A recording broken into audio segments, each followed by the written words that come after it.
ನೋಡಿ, Balochistan liberation army ಅಂತ ಏನು ಕರ್ಕೊಳ್ತಾರಲ್ಲ, ಇವರು ಪಾಕಿಸ್ತಾನದಲ್ಲಿ ಒಂದು ಟ್ರೈನನ್ನು ತಡೆದುಬಿಟ್ರು. ಇವರು ಟ್ರೈನ್ ತಡೆದ್ರು, ಅದನ್ನು ಹೈಜಾಕ್ ಮಾಡಿದ್ರು. ಒಂಥರ ಸರ್ಜಿಕಲ್ ಸ್ಟ್ರೈಕ್ ಇದು. ಈ ಬಲೂಚ್ ಲಿಬರೇಷನ್ ಆರ್ಮಿ ಅಂತ ಕರೆಸ್ಕೊಳ್ತಾರಲ್ಲ, ಬಲೂಚ್ ಸ್ವತಂತ್ರ ಹೋರಾಟಗಾರರು ಅಂತ ಕರ್ಕೊಳ್ತಾರೆ. ನಮಗೆ ಈ ಪಾಕಿಸ್ತಾನದ ಹಿಡಿತ ಬೇಕಾಗಿಲ್ಲ. ಭಾರತದಿಂದ ಪಾಕಿಸ್ತಾನ ಪ್ರತ್ಯೇಕವಾದಾಗ ಪಾಕಿಸ್ತಾನದಿಂದನೂ ಕೂಡ ನಾವು ಪ್ರತ್ಯೇಕ ಆಗಬೇಕಾಗಿತ್ತು. ಆದರೆ ಪಾಕಿಸ್ತಾನ ನಮ್ಮನ್ನು ಕಬ್ಜಾದಲ್ಲಿ ಇಟ್ಕೊಂಡ್ಬಿಟ್ಟಿದೆ, ಹಾಗಾಗಿ ನಮ್ಮನ್ನು ಬಿಟ್ಟುಬಿಡಲಿ, ನಮ್ಮ ಪಾಡಿಗೆ ನಾವು ಇರ್ತೀವಿ ಅಂತ ಅವರ ಒಂದು ವಾದ ಇದೆ.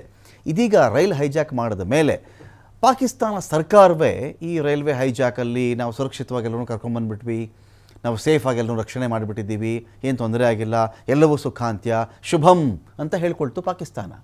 ಆದರೆ ನಡೆದಿದ್ದು ಅದೇನಾ ಅಂತ ನೋಡಿದಾಗ, ಉಗ್ರರ ಕೈಯಿಂದ ಜಫಾರ್ ಟ್ರೈನ್ ಬಿಡಿಸಿಕೊಂಡಿದ್ದೇವೆ ಅಂತ ಪಾಕ್ ಹೇಳ್ತಲ್ಲ, ನಿನ್ನೆ ರಾತ್ರಿ 10 ಗಂಟೆ ಸುಮಾರಿಗೆ ಈ ಒಂದು ಘೋಷಣೆಯನ್ನು ಪಾಕ್ ಸೇನೆ ಮಾಡ್ತು.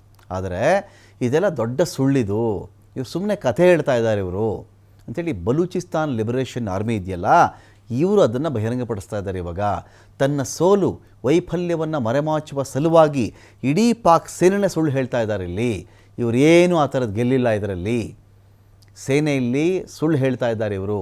ಹೋರಾಟ ಇನ್ನೂ ಕೂಡ ಮುಂದುವರೆದಿದೆ ಅಂಥೇಳಿ BLAಯಲ್ಲಿ ಕ್ಲೈಮ್ ಮಾಡ್ತಾ ಇದೆ. ಬಂಡುಕೋರರು ನಾವು ಯುದ್ಧ ನೀತಿ ಮತ್ತು ಅಂತಾರಾಷ್ಟ್ರೀಯ ನಿಯಮಗಳ ಪ್ರಕಾರವಾಗಿಯೇ ವೃದ್ಧರು, ಮಕ್ಕಳು, ಮಹಿಳೆಯರನ್ನು ಬಿಟ್ಟು ಕಳಿಸ್ಬಿಟ್ವಿ ನಾವು. ನೋಡಿ, ಇಲ್ಲಿ BLA ಅಥವಾ ಬಲೂಚಿಸ್ತಾನ್ ಲಿಬರೇಷನ್ ಆರ್ಮಿ ಅವರು ಮಾತಾಡ್ತಾ ಇದ್ದಾರೆ, ನಾವು ಈ ಟ್ರೈನನ್ನು ಹೈಜಾಕ್ ಮಾಡಿದ ಮೇಲೆ ಒಳಗಡೆ ಸೈನಿಕರಿದ್ದರು, ನಮಗೂ ಅವ್ರಿಗೂ ಅಲ್ಲಿ ಕದನ ನಡೆದಿದೆ.